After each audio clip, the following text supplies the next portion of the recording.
TMS டைம்ஸ்ல வந்து நிறைய பேர் பாடணும் அப்படின்னு சொல்லி வந்து பாடுறாங்க. நிறைய பேர் வந்து அவருடைய பாடலை விரும்பி கேட்டிருக்காங்க. நம்ம நிகழ்ச்சி இன்னைக்கு இங்க விபிஎம்எம் மகளிர் கல்வி குழுமத்துல நடக்க இருக்கு அப்படின்னு தெரிஞ்ச உடனே ஒரு ரசிகர் டிஎம்எஸ் நினைவலைகள் அப்படின்னு சொல்லி ஒரு கவிதையை எழுதி அனுப்பிச்சிருக்காரு. அந்த கவிதை தான் இப்ப நம்ம கேட்போம்.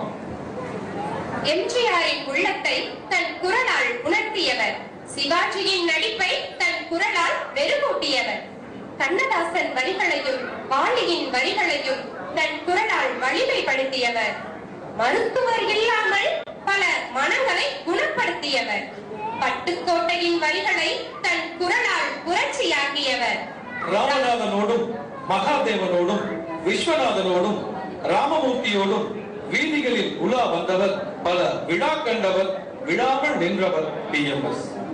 ஜன்னலின் உள்ளே காற்றாய் நுழைந்து எங்கள் இல்லங்களை பதப்படுத்தியவர், உள்ளங்களை வளப்படுத்தியவர் டிஎம்எஸ்.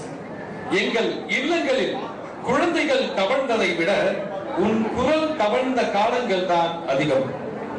மண் குடிசையில் உள்ளவனையும் மாளிகையில் உள்ளவனையும் உன் குரல் நிமிர வைத்தது, இன்றும் நிலைத்து நிற்கின்றது. உன் குரல் அச்சத்தையே அச்சப்பட வைத்தது, வீரத்திற்கு வெற்றி அளித்தது, பாசத்தை பல்லாக்கில் ஏற்றியது, காதலுக்கு இனிமை சேர்த்தது, தத்துவத்தை முத்தாக்கி மாலையாக போட்டுக் கொண்டது, விஞ்ஞானத்தின் முன்னே உட்கார்ந்த போது விஞ்ஞானத்தை உணர்த்தியது உன் குரல்.